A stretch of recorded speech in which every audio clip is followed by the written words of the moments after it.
know you heard me on the radio. Flexing, she loved the sound of my voice, it's the best thing. Daydreaming of the jazz all day. Pick up the phone late night with Larry K. I know you heard me on the radio. Flexing, she loved the sound of my voice, it's the best thing. Daydreaming of the jazz all day. Pick up the phone late night with Larry K.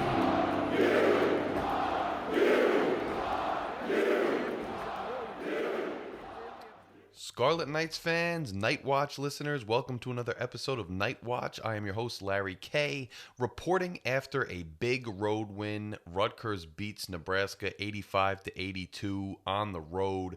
First home loss for the Cornhuskers in 20 games. Just a really good showing by Rutgers on a few levels. They got down, they had some droughts, they had some, miscues here and there, but they kept at it. It was a back and forth game. Really good Big Ten showdown on the road. And I know some people have a problem with me saying showdown. Well, this was another Big Ten showdown. Deal with it. But look, Nebraska hasn't been playing the best in conference per se, but a good overall team this year. A solid win for Rutgers. And look, Nebraska's the type of team you need to go on the road and win and beat if you want to, keep this season on any kind of life support. I was saying I think you kind of need 11 wins before this game. Let's start the countdown to 10. Every video from now to the end of the season, I'm going to do a countdown. I'm going to count. I don't know if I'll do 10, 9, 8, or 1, 2, 3, but we're going to count the wins towards the end of the season to see if we can bring this thing home. I'm not getting ahead of myself. There's a lot of work to do. And obviously, this team has shown us that they can get high and they can get really low. So, look, I'm not packing my bags or making any plans right now, but I am encouraged by the effort we saw this game and against UCLA. UCLA came in, they were on a losing streak. Things were not going great for them. We were at home. First game back for Dylan Harper. A lot could happen. But now you go on the road in conference in a hostile environment, maybe pretty hostile, not the most hostile maybe, but a hostile environment you go into, and you're able to absorb some body blows and handle some adversity and come out with the victory. And I think it says a lot.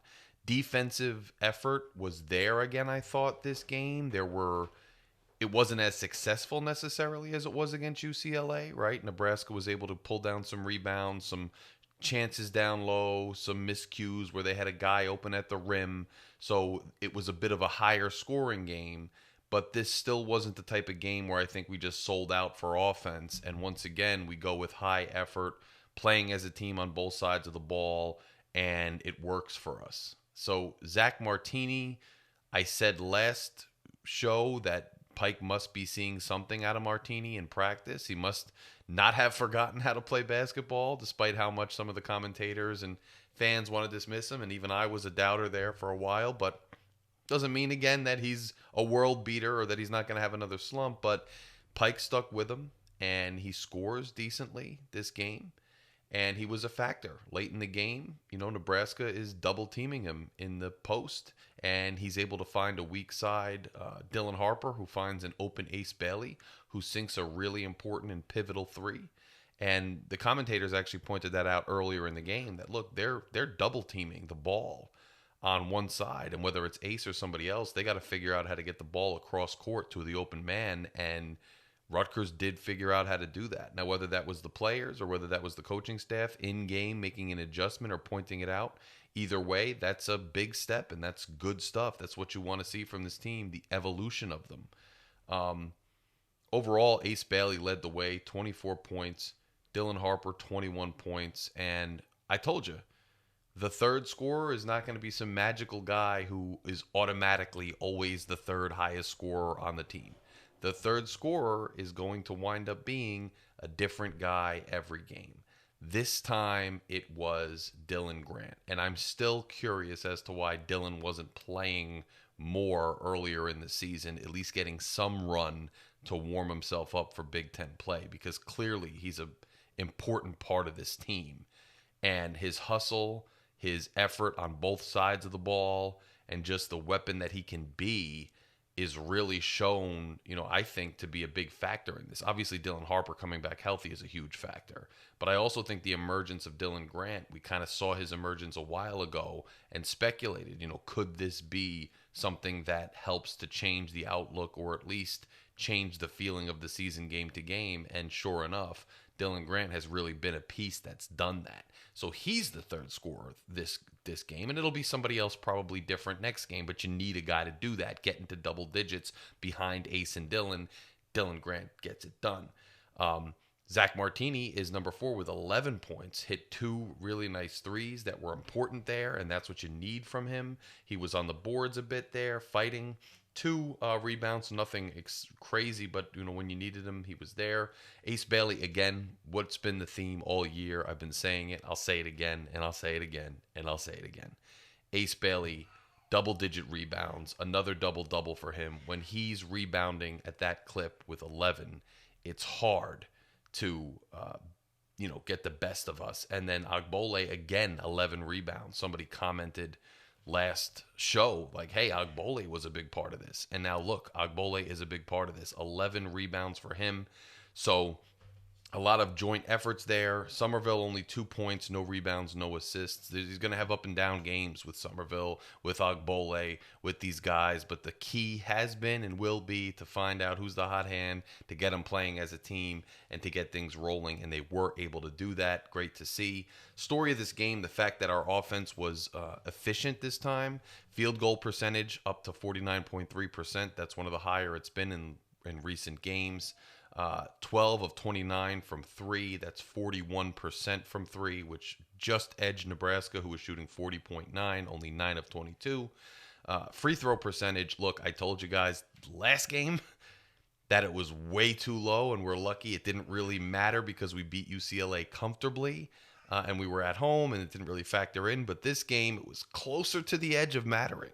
Late in that game, Dylan misses a couple shots. Ace misses a shot, and it's looking like Nebraska's going to catch up and make us pay for it. But then Ace comes through in the clutch later in the game, sinks 2 huge ones, and really makes a big difference. From that point on, I know Nebraska hits a big shot. I know we have to break the press, which we do. Nice, cap by Ace going up and dunking it.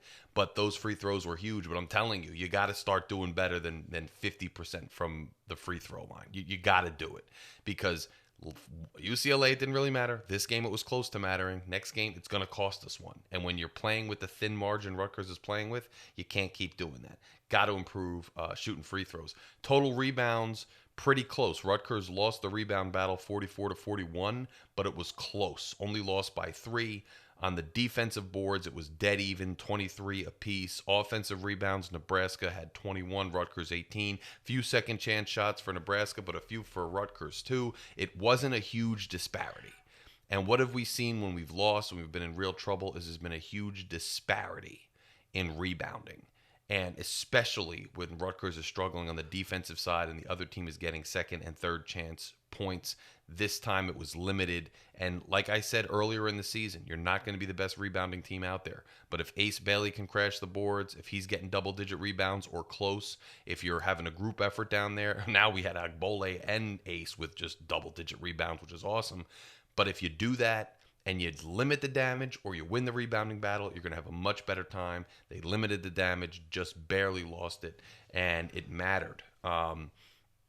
Blocks, we had 6 blocks. Just again, we're all over the defensive side of the ball playing well. 4 steals to Nebraska's 5, 8 turnovers to Nebraska's 6, and obviously, we had 20 fouls. Nebraska had 15. It's just how it's called sometimes. It's going to happen. Good old-fashioned Big Ten game.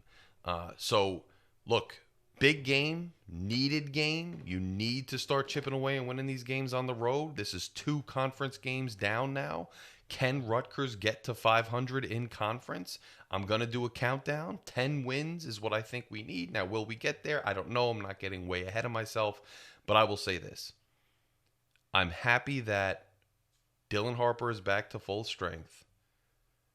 It's obvious that Ace Bailey is buying in a big way. Not that he hadn't bought in previously, but it's paying dividends more on the floor. Even when sometimes he's taking a shot that you don't love, they're going in. Now they're not always going to go in, so he's going to have to learn, and I think he has. There are a couple really nice passes from him too today. When to give it up, when he's not hot or when he's not feeling it, but his confidence is great. He has really stepped up as far as crashing the boards, buying into defense. How about the steal on the inbounds in a pivotal situation? You know, he hits the free throws. He goes up on an inbounds, jumps up in the air, taps the ball out of the air, and then comes down with it for a steal on an inbounds pass. I mean, that's the supreme athleticism of Ace Bailey paying dividends. And I think Rutgers fans have been waiting a little bit for that Ace Bailey to show up and that Ace Bailey to pay dividends, and it's happening now. But buying in both sides of the ball, buying in on the board, so you need that supreme athletic ability of Ace Bailey doing what it's doing, and that's huge for the team. Dylan Harper back. The emergence of Grant is absolutely huge. He's a glue guy. He does so many different things, and it's great. So it's great to have that happen too. And then you're having a rotational third scorer. And here we go. If Martini can emerge and be a little bit more consistent from three, now you have another important weapon that teams have to account for. And that pass that you saw cross court from Martini to Harper to Bailey, you're going to see much more of that, which is going to bode well for Rutgers going forward. So I'm excited about it, but we got a lot of work left to do. Durkak, was benched last game. He got in. He gave some effort on the boards. He comes in. He grabs boards, gets second chance hoops. So, he's buying in now, and he's realizing, hey, nobody is bigger than the team, and we got to all play together on defense and offense to get where we want to go. And just the cohesion. I know I sound like a broken record. When we lose, there's no cohesion. When we win, there's plenty of cohesion. But that's the story of this team, right? The story of this team is the two stars dropping ridiculous amounts of points and being on their game, and Dylan took control of the game late, again, driving to the hoop when he needed to.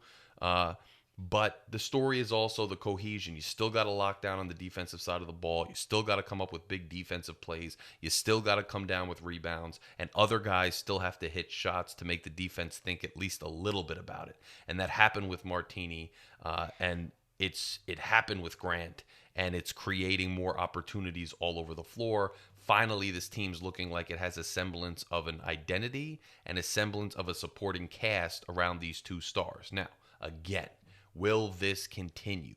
Is this something Rutgers fans should get used to?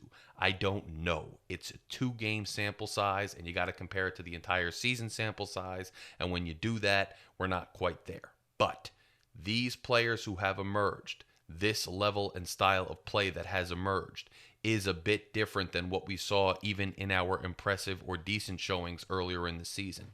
So if they can keep it up and stay this present iteration of the team as long as they can, I think it can bode well for the team going forward. We got Penn State on the road Monday, and then we're coming home, but really to MSG for Michigan State. So you got 2 more really pivotal games in front of you. We're going to count down the 10.